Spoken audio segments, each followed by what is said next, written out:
Why do people have babies just to neglect them?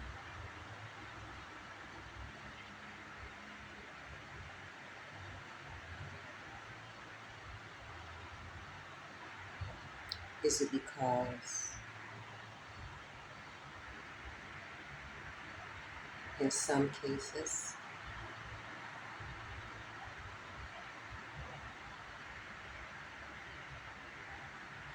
having that baby or having those babies stem from the act of lust,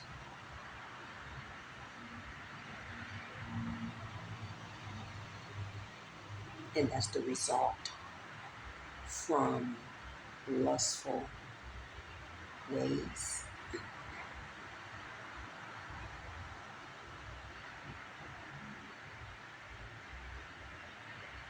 Knowingly or unknowingly, okay? But let's look at that for a moment, because some of us really don't know the cycle that we're in, because that's all we knew, okay? That's all we knew. That's all some people know, because there's a cycle.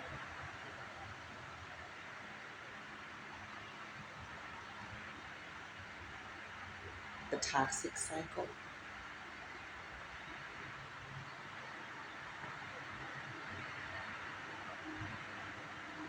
Because we weren't taught how to, one, love ourselves, love our bodies, set healthy boundaries when it comes to our bodies.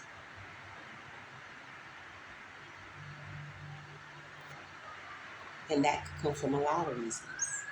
Not having your mother, not having your father. Even if you had your mother and father, they didn't know, so they didn't teach you for whatever reasons, because they didn't heal. They have wounds and traumas that they projected and passed on.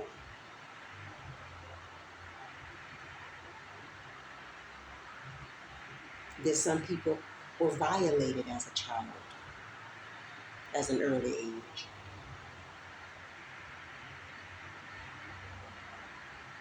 Whether the mother or the father knew it or did not know it or was a part of it, or was the one that violated the child, or someone very close to the child that violated the child, or an outsider that was close to the family that violated the child, or however that may have went.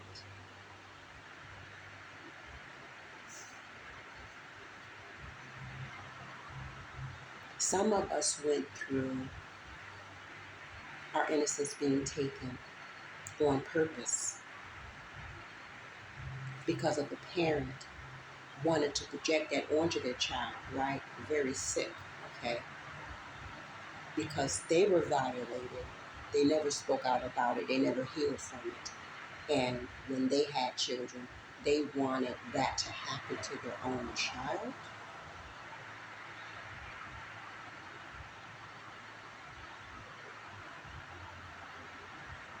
So it goes back to being in the right mind, okay? Being in your whole mind, WHOLE, healing, being responsible and accountable for our actions.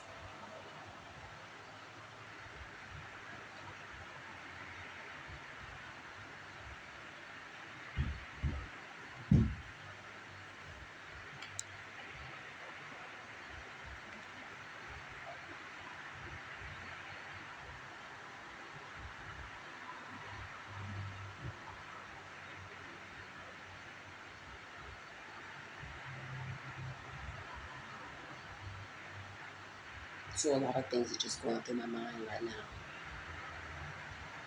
This toxic cycle of traumas and hate, self-destruction,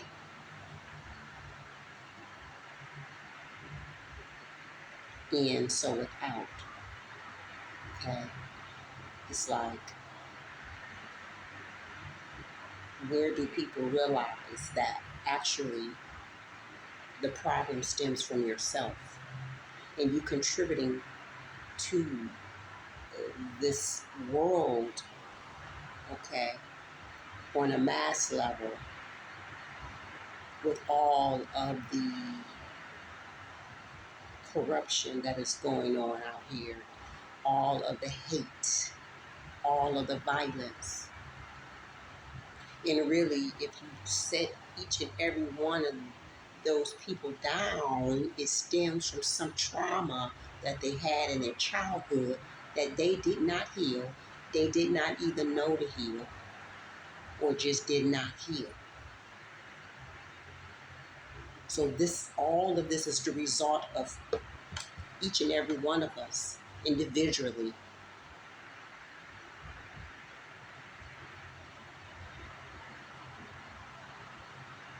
And the result is collectively. It's the same as, well, not the same, but it's not like, I should say, going to get a dog or an animal. Well, I'm going to just say dog because that's the most, a dog and a cat. I'm going to say dog. But you have a choice with that. You actually make a decision to go and get a dog. But what I see here is even neglect with the animals. We know we have abuse with animals, okay? Right? So and that's what I'm saying, this cycle of toxic, abusive, sick cycle of abusing living things, okay? But let's get back to the dogs. So you make a conscious decision to go out and get a dog. To do what? Just to neglect the dog? Just because you want to have that for what? Okay? I see a lot of people come out with their dogs and they go out and walk. They just go out for 2 seconds with the dog every day and go back in the house. Now, what dog do you know that dogs is meant to be outside?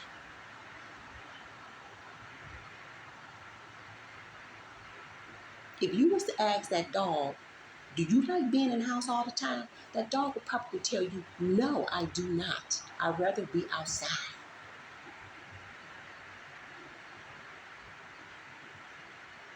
So the dogs is suffering. And then you outside with your dog for 2 seconds. You got your phone in your face. It's like there's so many distractions. There's so many people that are unhealed, that are mentally gone, and they don't even know it. And then it's like you have people that are given right direction, wisdom, and they choose to not take it. This is your choice. But why would you choose to bring harm to yourself? When you are given, and I'm talking about, this could be a child, okay, let's say a mother or a father or an elder giving our youth, okay, we'll go there, direction, right direction and wisdom. And they look at you like you're crazy. And they make a decision to go against that. That's like self-sabotage. So where does this come from? This cycle of self-sabotage. It's just another generational curse that a lot of people have to deal with.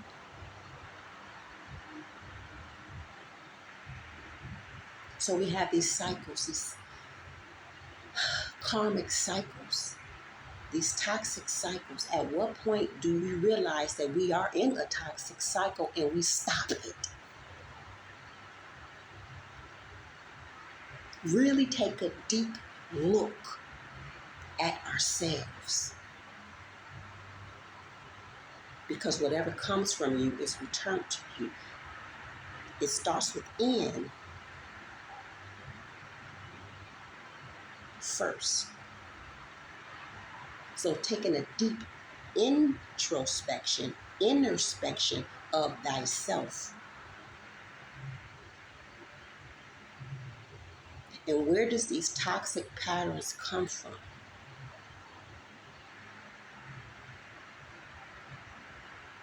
Hedonist. I just thought of that word. Pleasure seeker. We are in Leo season. That is the house of pleasure. But how can we turn that that that that toxic lust into sacred lust? I'm thinking of Katesh. Okay, now.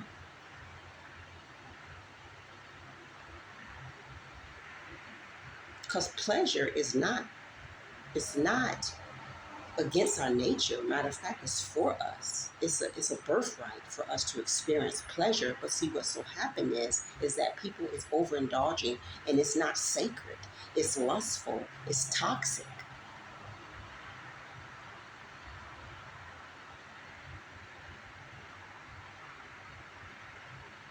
Overstimulated. Chemical imbalances. Hormonal imbalances. So instead of all this exterior distractions, why don't we stop immediately? Because it's time for a change. And as I'm looking at the card, change. It's time for a change, and it's time to start really investing in what matters. And first and foremost, it starts with investing in yourself. Because once you do that, and then you become aware of what really matters, you will start moving different externally.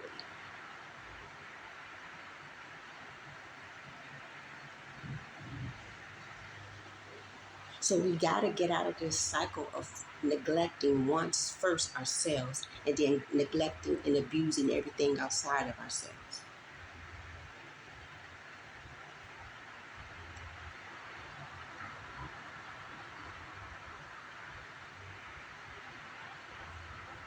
Etheric cores, Ursula Dantor.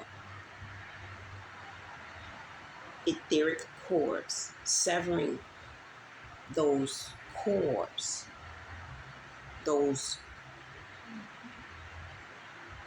strongholds that are daily holding you hostage. And do you even know it? You're going through this cycle of worry and survival mode, okay? And I'm speaking all of this out of wisdom, okay, which comes from experience.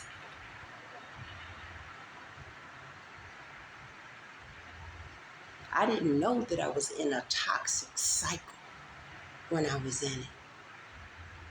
But when I knew, I wanted to change things. Not just for me, but for my posterity.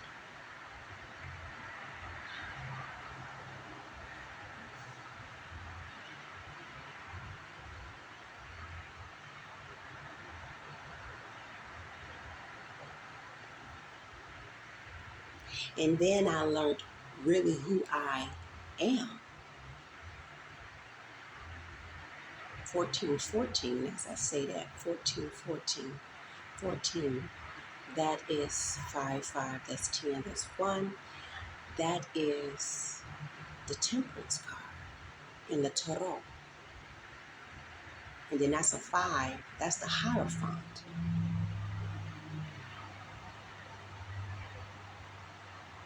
14 is Atiti.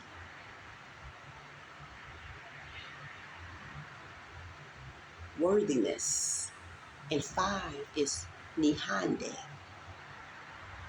Radical rebirth.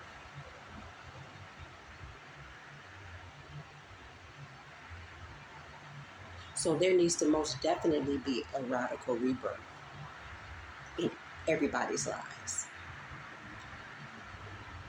I'm looking at the change card in cardology, the Ace of Pentacles. With the Ace of Diamonds, with just the Ace of Pentacles and the Tarot. Okay, so to me, this is a new beginning. Okay, the Diamonds is dealing with, not only money but values. So it's time to change. Okay,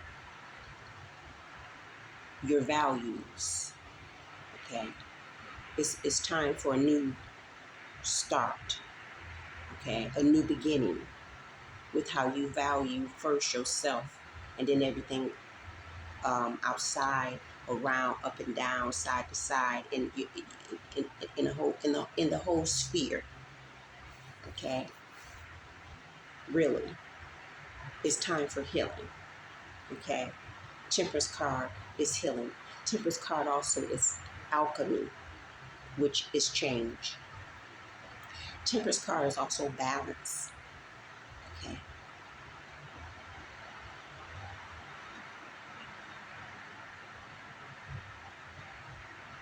so I'm going to randomly go to a page in the Rainbow in the Cloud, the wisdom and spirit of Maya Angelou.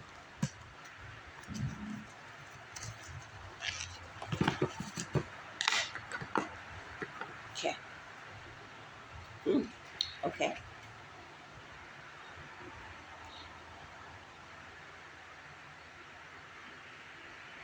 Page 77.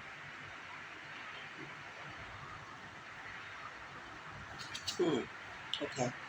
Wow. So the sevens is spiritual.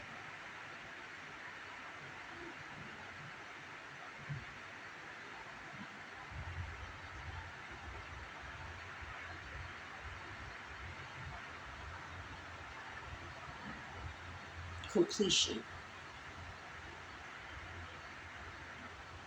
Okay, we add a 14 again. 77 is 14, which is 5. Wow. So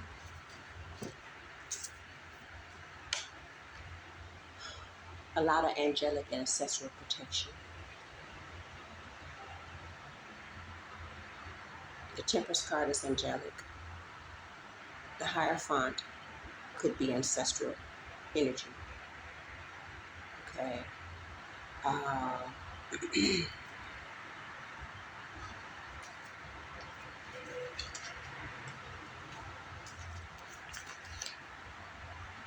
And Booyah Nihanda is the goddess of radical rebirth. She's in the temple of ancestors. Okay.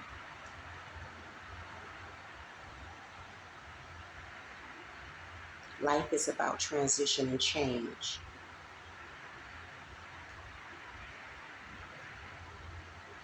Born around 1840, Chardway Nakasi Kana channeled Handoro, an ancient royal lion spirit named Nihanda, who has been incarnated by revolutionary Shona women for at least 500 years. Heralded as Imbuya Nihanda, grandmother Nihanda, this great ancestress was a healer who declared war against colonial occupation. Yes, you can stop the struggle. You can change at any moment to start over and be reborn. Like the sun, you rise again and again. Wow. And her declaration is still I rise. Okay. Speaking of Maya Angelou's energy too. Really? Ashe.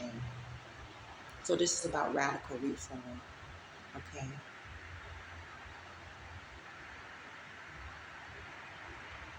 Radical means extreme. And this also is reincarnating, okay, your ancestors. Reincarnating into you. You are your ancestors. We are our ancestors. Okay. So what type of change have you brought, or have you brought a change? Okay.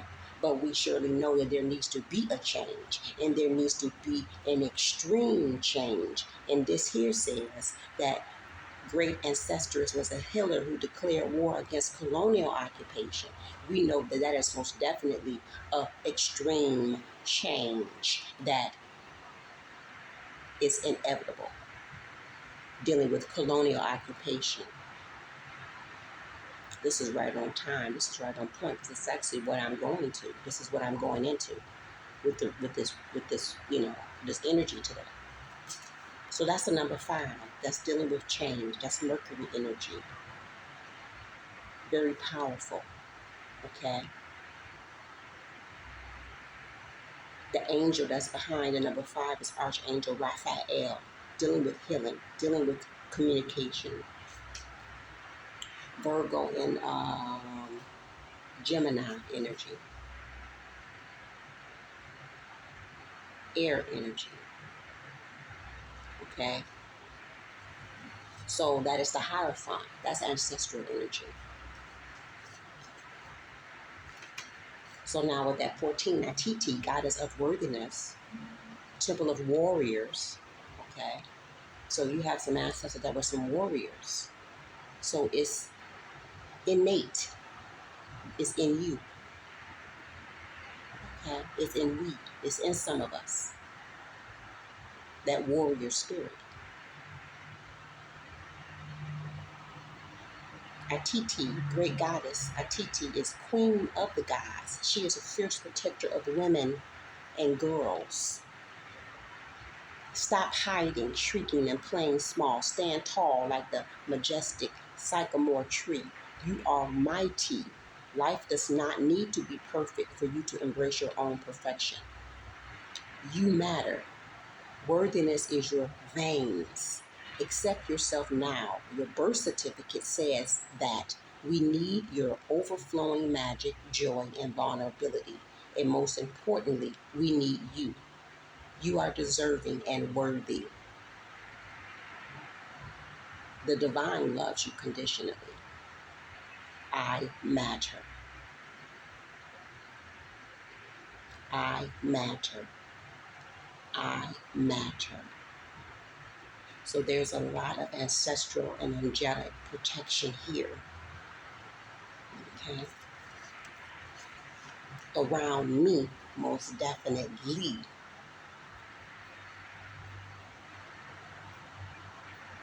Because of my divine purpose here. I'm clear now on that. And the ancestors. Okay. That is working for my highest good. The spirits that are working for my highest good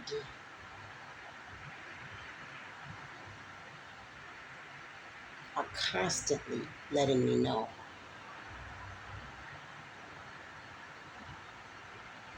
through spiritual language, and then it manifests and confirms that in the physical. So there's been a battle going on, a war, okay? And I know that. So not only is this as above below, this is as below above. Okay.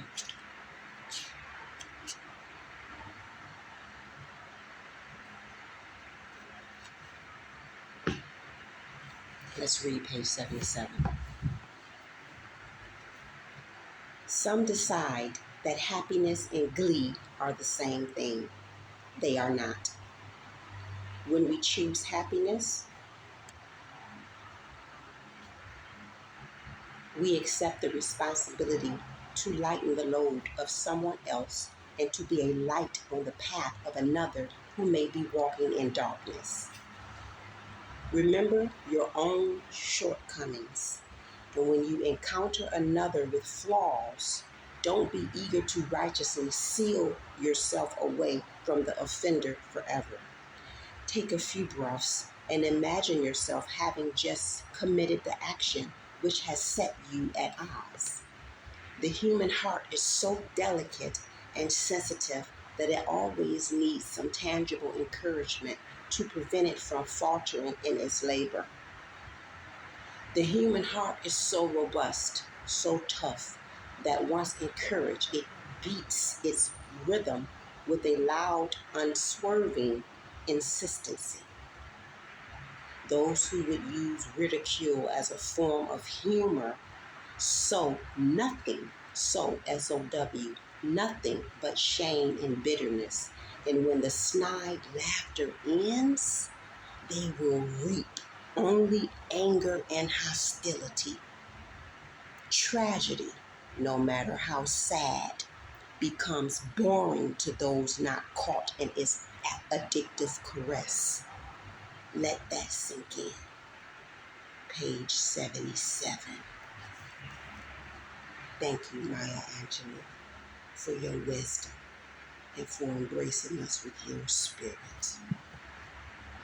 Ashe.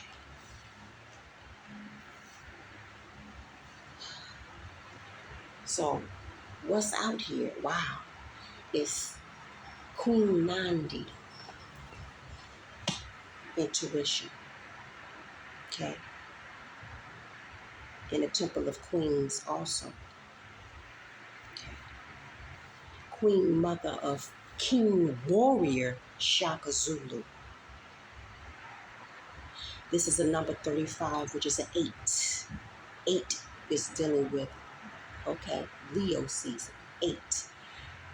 8 is also dealing with Saturn. Okay, segment energy is what I'm picking up. Segment energy. Lioness, that's segment, right? So I'm picking up segment energy. So this is, when I say that the protection that is here is fierce and ferocious and limitless, that's exactly what I mean. Because there has been some things going on, known and unknown, in the spirit and in the physical. I know this. Intuition, right? So this is high priestess energy for me as well. Okay? And this is also those unknown things and known things that's been putting, making us be at war in the spiritual and in the physical. Okay. 6 of Pentacles is out here.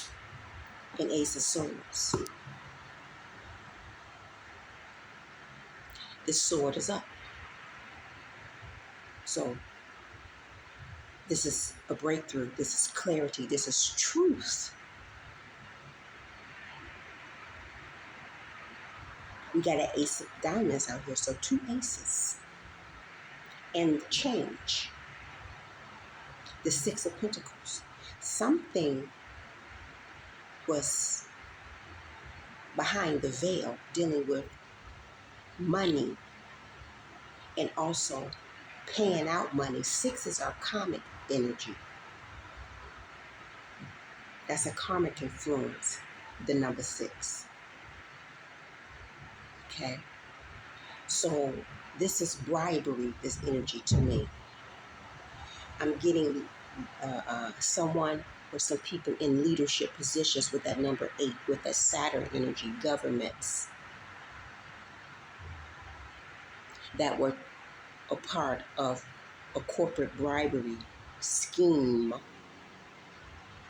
that with the Ace of Swords has been found out. Okay? And they've been using this to fight against a divine one.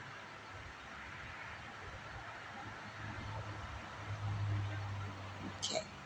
The 6 of Pentacles is about settling the accounts. Okay.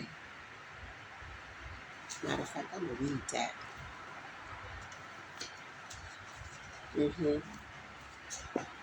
It's in your best interest to do so.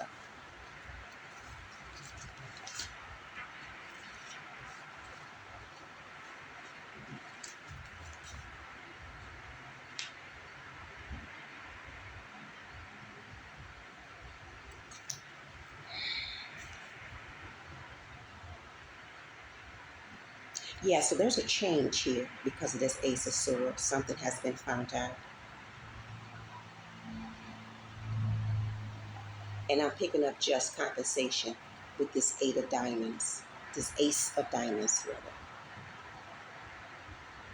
So there's a radical change, a radical rebirth, a radical reform that is happening because of this.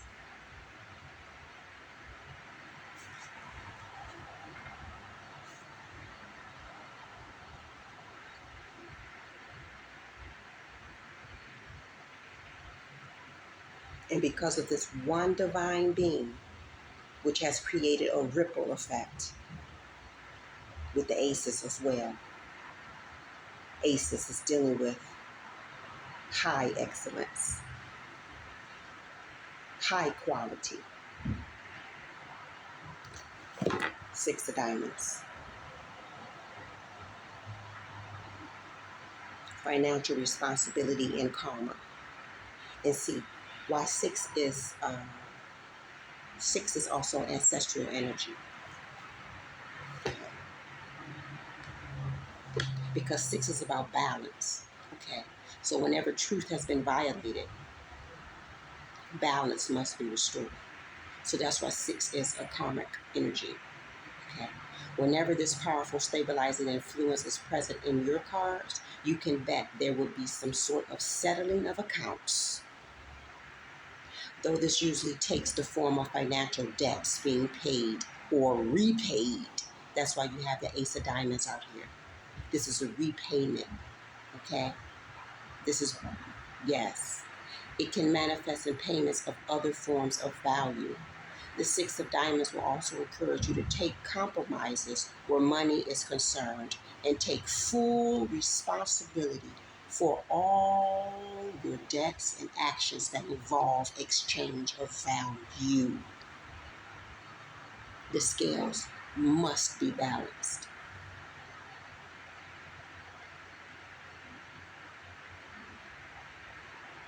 When this card occurs in a predominant or a prominent position, it could represent a time when we have an opportunity to discover a special purpose for our life that would lead us into a special destiny. Okay? So this is destined. Like I said, one divine being creating a ripple effect. Ashe. If you feel drawn to a certain occupation or mission when this card is present, it could be that it could be one that opens up an entirely new and powerful direction for your life. I'm going to read it in the Saturn period, since we have Saturn energy out here, since we have Sekhmet energy out here. This card indicates a lack of change in money, health, or business, even when it is desired. Financial debts and obligations will be paid during this period. And they could be expensive, depending on how you have handled matters in the past. This Ace of Diamonds energy, which is the Ace of Pentacles and Tarot, is a lot of material wealth. It's the Ten of Pentacles. Any deviations from strict, honest, and fairness in your financial dealings could be very expensive in more ways than one. Though compromises and honesty may be difficult now, they are the only route to freedom. That's the only way. You may be confronted with the results of things you did in the past now, and you may not like what you see or appreciate the timing of having to pay for such actions now. But this is how karma works. And if you face it squarely and honestly, you will learn and grow from this experience.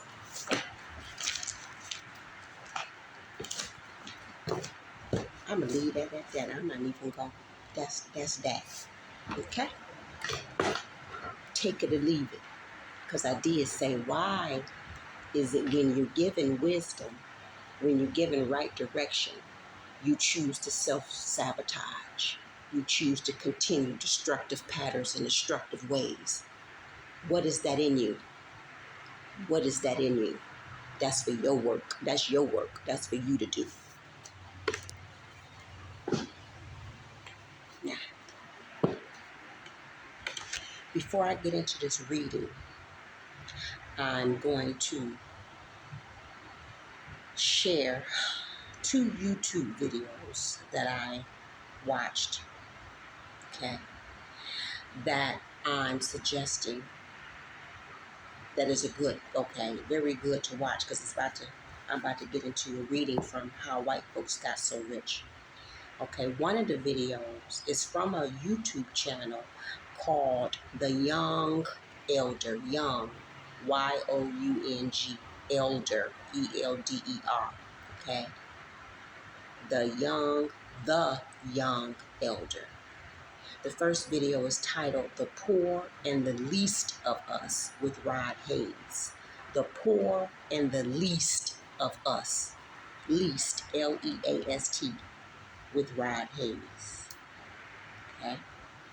The Poor and the Least of Us with Rod Haynes. Okay? And in that video, he's identifying the foreign occupiers on our land, the enemies on our land. Okay, he's in detail. Okay, he is discussing that. Okay, and then another video is West Coast Indigenous Peoples, Diverse Cultures with Rod Haynes.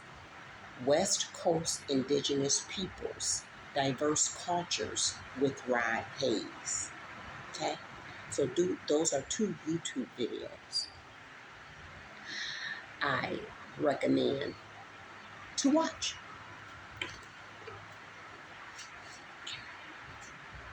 We're going to start reading from page 28. How White Folks Got So Rich.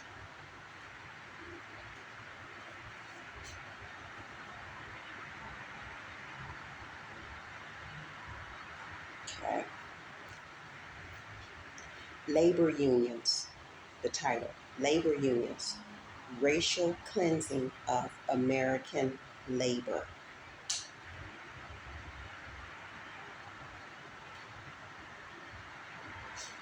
Oh, before I get into that, let me read this right quick.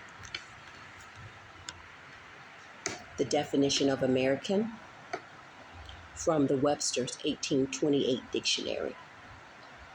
As a noun, a native of America, originally applied to the aboriginals or copper-colored races found here by the Europeans.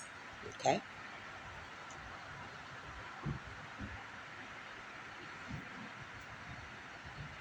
Now, the early usage of the term American was first used by Europeans to describe the indigenous populations they encountered in the Americas. Okay. So the evolving meaning over time, the meaning shifted. Okay. It did a shift, a change. By the mid-17th century, it began to be associated with people of European descent who were born in North America. Okay. But we're going to the original organic meaning of what American is, or what a true American is. Okay. An aboriginal. Okay. The original. The aborigine. Okay.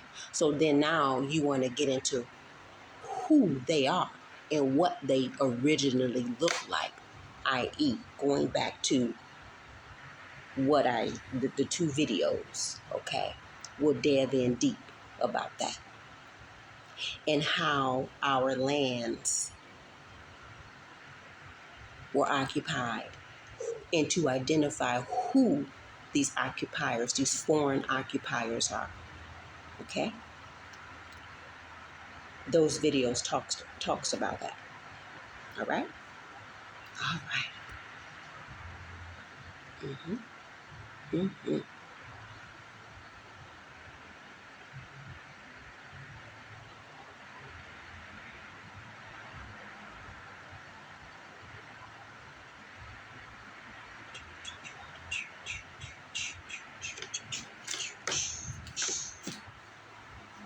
Okay, let's get in it.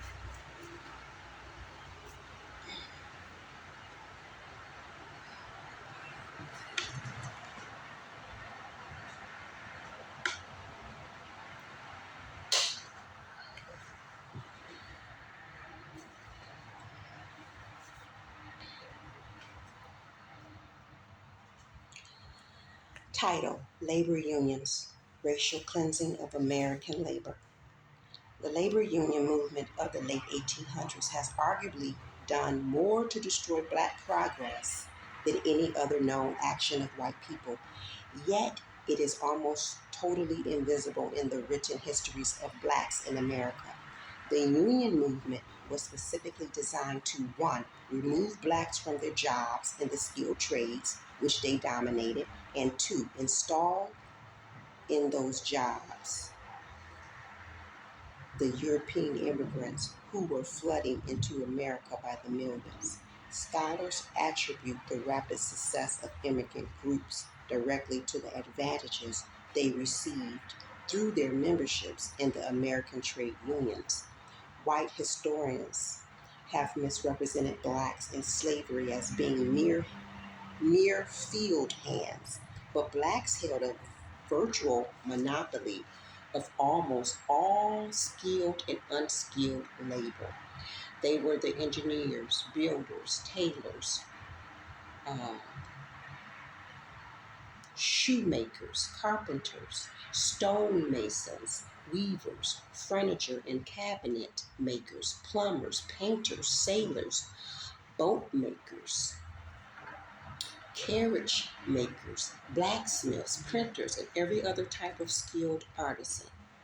Southern writer Thomas Nelson Page said that after slavery, the black man, uh-uh, the black man was without a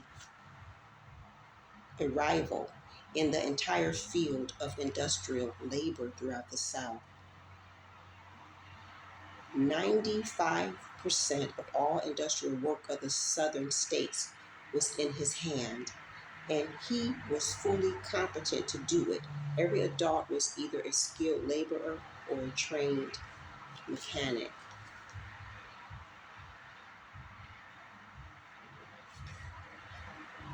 Indeed, it was once said that if a white man were seen in public doing any form of skilled labor, he would draw a crowd of caulking onlookers. White immigrant laborers could not compete with the black workers or black worker. So the unions came to the rescue. The most powerful union leader in America was Samuel Gompers, who led the American Federation of Labor, AFL, in its formative stages. Under Gompers, the AFL systematically and violently carried out an occupational eviction of black workers. He wrote,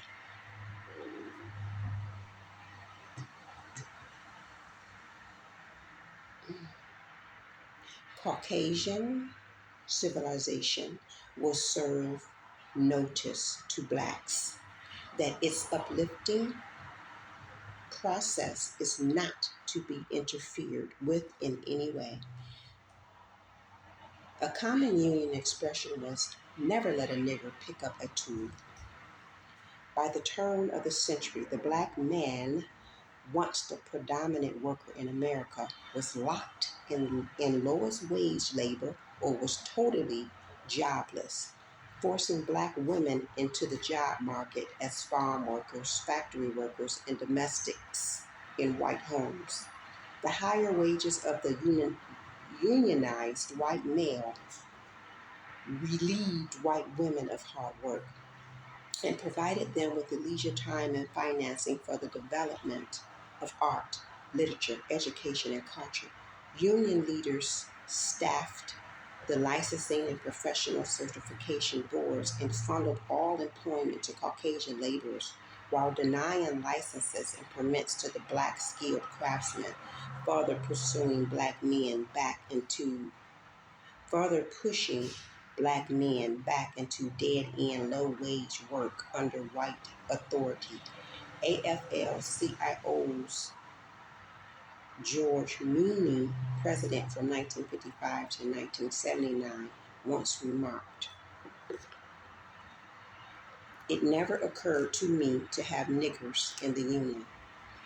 By 1967, blacks comprised just 8% of construction trade, unionists in plumbing, sheet metal, electrical, asbestos, and elevator trades had only 1,400 black members out of a membership of 330,000. We Southern whites are the best friends the Negro has got. But we know what he really is. We know where he would go to if our sustaining hand, our constant pattern and example were not ever present, coercing him our way. Tom Watson, an American politician. Going to page 43, public education.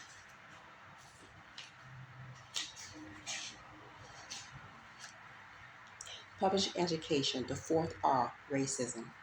Having been president of Princeton University, Woodrow Wilson is considered the most intelligent of the U.S. presidents, but his public education policy was categorically wicked.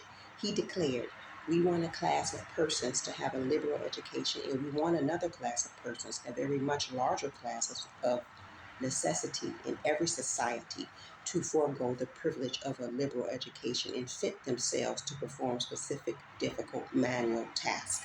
That very much larger class consisted of blacks, whose public schooling over the last century ensured that black students fulfilled that inferior role designed by President Wilson. Of the 15 states that spent the least on education, 14 were in the South, where most blacks lived. In the early 1900s, the expenditure for each black student in Atlanta was $1.71 compared to $15 for each white student. In the 1930s, the only school in the Judah P. Benjamin School District in New Orleans was for whites only, despite the fact that only 77 of the 101,292 school-age children in the district were white. Custom and law required that black children be in the fields alongside their parents, picking cotton every day. A half century after emancipation, the curriculum for whites in the Birmingham, Alabama public school system, in addition to the 3 R's, included Latin, history, geology, astronomy, rhetoric, physiology, and algebra, while education for blacks focused solely on manual training. The city's colored school system, incidentally, was created and controlled by the city's rabbi, who was also a Benith or Berith official. Now, remember when we looked up school, I think one of the definitions, not I think, but I know one of the definitions came up as a synagogue. Okay. And only 1 in 7 libraries in the South allowed blacks to enter. Atlanta School Board President Hoke Smith declared in 1909 that the future of Georgia requires that there should be no literacy among the white children. My apologies. There should be no illiteracy amongst the white children. I do not mean any unkindness to the Negro children by this discrimination, but I do not believe instruction for books except of a simple character is of any benefit to a considerable portion of them. Those blacks who navigated this minefield of enforced ignorance still found rigid racial barriers at all the major colleges and universities.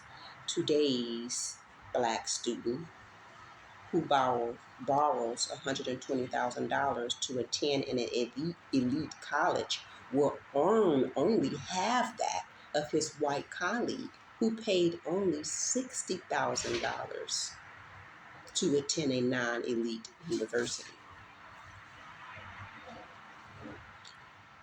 In the 21st century, blacks and Latinos are more likely to attend high poverty schools than Asian Americans and whites. In 2011, the high school dropout rate of Latinos was highest, followed by those of blacks and American Indians. Research has shown that in addition to socioeconomic uh, realities that deprive students of valuable resources, high-achieving black students may be exposed to less rigorous curriculums, attend schools with fewer resources, and have teachers who expect less of them academically than they expect of white students. Currently, though, 42 million blacks are 13% of the American population. They represent only 3.3% of the lawyers, 4% of doctors, 3.4% of engineers, 1.4% of architects, and only 0.6% of senior managers. Most of America's private corporations simply refuse to hire black college graduates. Of the large private law firms, a study found a generation